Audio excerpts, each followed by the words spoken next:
dozens of people have been killed by a suicide bomb attack during morning prayers in a mosque in northeast Nigeria. Boko Haram, the militant group that has killed tens of thousands of people and displaced millions in the region, is thought to be behind the attack in Mubi, a town in Adamawa State, but has not yet claimed it. The group has used children as young as 5 to carry out hundreds of attacks on busy marketplaces, checkpoints, and mosques in the past few years, but the death toll from the Medina Mosque is among the highest. Pictures posted on social media in the aftermath of the attack showed bloodstains on the floor of the mosque, which had a gaping hole in its wall. A police spokesman, Othman Abubakar, told reporters that the death toll was at least 50, though a reporter on the ground said 27 people had died, all of them men and boys. Doctors from private hospitals were called into Mubi's General Hospital to support staff there as they battled to keep the wounded alive. "People are dying in front of me," Abubakar Muhammad, a Mubi resident, told The Guardian from the hospital. "It's terrible. The hospital does not have enough blood for all the injured," and appealed for donations. Balmati Bello, an elder who prays at the mosque every day and lives nearby, said there were 2 men that he did not recognize among the dead.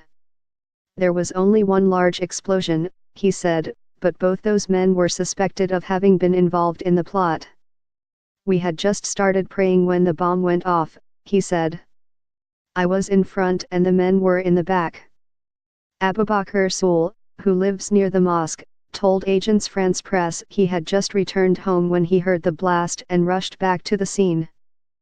"I was there when the rescue was on and 40 people died on the spot and several others were taken to hospital with severe and life-threatening injuries," he said. The roof was blown off.